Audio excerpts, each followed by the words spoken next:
萧炎盘坐在硕大的黑龙脑袋上，到达虚空雷池时，就见一片将近1000丈庞大的湖泊。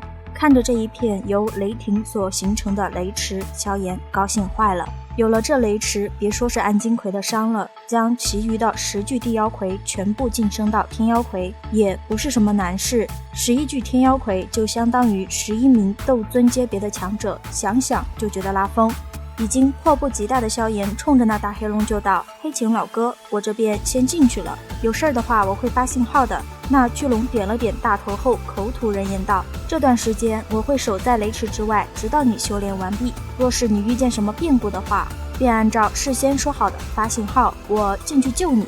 那便麻烦黑琴老哥了。”萧炎笑着道，随后脚尖轻点龙头，一火包裹全身，就冲着雷池暴掠而去。半个月后，实际情况同萧炎先前预想的差不多，10具地妖魁已经全部进化成为了金灿灿的天妖魁。那被天明宗长老轰得千疮百孔的暗金葵，不仅修复了伤势，还进化到了他的极限5星斗尊。而萧炎由于多层 buff 的叠加，也迎来了他的新突破5星斗尊。感受着那成倍暴涨的力量，萧炎高兴极了。晋级5星，也就意味着在天火3玄变的加持下，自己可以无限接近于7星的实力啦。若是再遇见那9天尊的话，与傀儡联手，说不定便是能够将那家伙宰了。萧炎的眼中正闪烁着凶芒时，雷池的深处突然间传出了极为剧烈的能量波动。就在萧炎头皮为之发麻时，一道身影极其狼狈地窜出。与此同时，其身后10几道漆黑的巨大雷霆如同黑龙一般紧随而来。萧炎只觉得头皮都炸了，闪电般的收起自己的傀儡们，转身就跑，内心疯狂弹幕：你不要过来呀！那人影像是听到了萧炎内心的呼唤，转头就冲着萧炎来了。前方的朋友，前方的朋友，前方的朋友。萧炎听到这呼唤时，一道宛如鬼魅般的身影就出现在了他的身边。萧炎那叫一个欲哭无泪，谁知那人影接下来的话更是叫萧炎差点吐血。5星斗尊，有没有搞错？这点实力也敢来虚空雷池？这老家伙引来一通大麻烦不说，竟然还歧视他的实力，好气哦！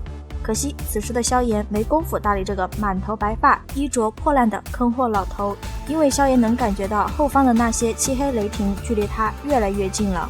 那坑货老头似乎也察觉到了这一情况，留下了一句：“小子，老夫先走一步了啊！”就利用空间之力闪现到了千米之外，给萧炎气的当下就爆了粗口。当然速度是不敢慢下来的啦。半晌后，放出古意拼尽全力的萧炎终于是平安冲出了雷池。萧炎努力让狂跳的心平复下来后，才有些后怕的喃喃道：“这雷池深处必然有着什么可怕的东西，不然的话不会将刚才那个老家伙都撵得上蹿下跳。”谁知萧炎的话音刚落，那老坑货的声音便是诡异的在其耳边炸响：“凭这里的那些东西也想将老夫撵得上蹿下跳？若不是担心出手的话会引得这片雷池暴动，老夫早就灭了那些东西。”被突然冒出来的声音吓到的萧炎张嘴就想问候这个老坑货，毕竟自己差点就被坑死了。但看了看面前瞪着眼睛虽然狼狈却精神十足的老家伙，萧炎决定不跟老人家计较。哼，才不是因为对方实力恐怖呢。识时务的萧炎转移话题，问起了老坑货所说的那些东西是什么。那老者撇了撇嘴，表示不过是一群有了一点点灵智的雷霆怪物而已。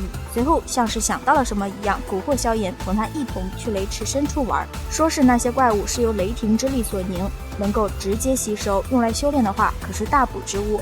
萧炎又不是憨的，且不说被这货坑了一次，那种黑色雷霆随便一道就能轰死他好吗？该老者见萧炎摇了摇头，撇了撇嘴后，有些懒散的道：“现在的年轻人啊，胆识越来越不行了。不过相见便是缘，老夫姓芒。”姓芒？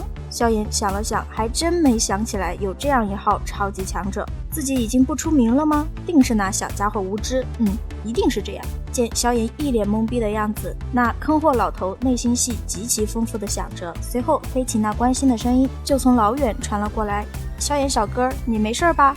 该老者见来人是太虚古龙一族的，诧异的看了萧炎一眼，随后留下一句：“小伙子表现还是蛮不错的，不过就是跟老夫差了太多，好好努力啊！”就挥手离开了，消失的速度之快，黑琴赶到时连那老者的影子都没能瞧见一个。萧炎知道该老者这是不愿见其他人，秉着多一事不如少一事的原则，也就没跟黑琴提这事儿。直到出了一点小意外，现在修炼已经完成了，可以一起回去了。在这里待的都快淡出鸟了的黑琴一听这话，高兴极了，当下就又变回了大黑龙，驮着萧炎就回了古龙岛。在他们离开的不久后，那位盲姓老者的身影缓缓浮现，正皱着眉望着萧炎消失的方向嘀咕道：萧炎，这名字有点耳熟啊。可不耳熟吗？长老不知道给您叨叨了多少遍。萧炎回到古龙岛的不久后，青灵也归来了。此时的青灵虽说没将九头天使的灵魂彻底炼化，但轻松拿捏九头天使的灵魂是没有问题的，其实力也增长到了6星斗尊。萧炎的心里那叫一个馋啊！不过好在是自家战力，勉强可以接受。萧炎在从竹里长老那里得知紫妍还需要很长一段时间闭关以后，决定先离开古龙岛，回去星陨阁给药老报个平安。竹离他们也没做挽留，十分耿直地塞了一块空间玉简给萧炎，注该玉简很难制作，数量也少，作用是只要萧炎将之捏碎，其中的空间之力会自动形成空间通道，将萧炎传送至东龙岛。萧炎很清楚这玉简的价值，没有推辞，笑着接过后便对着竹离长老一拱手道：以后若是有事，只要我能办到，必定会竭尽全力相助。竹离长老也是一笑道：一定，待得你回到星陨阁，也替老夫向药尘问一声好。随后冲着黑琴点了点头。接收到指令的黑琴当下就是手掌一挥，撕开裂缝，就将萧炎他们护送到了星陨阁附近。临别之际，黑琴拍了拍胸口，就跟萧炎保证，等古龙族内大势稳定，自己随时能出来时，若是再遇见那魂殿的人，定帮萧炎小哥收拾了他们。萧炎虽只是含着笑点了点头，目送着他离开，心里却是觉得这黑琴老哥粗中有细，是个可以结交之人。好了，本期分享就到此结束喽，视频都看到这里了，给牛奶点个赞吧，订阅了的朋友记得开启小铃铛哟，这样就不会错过牛奶的更新啦。感谢您的耐心观看，拜拜，下期再见。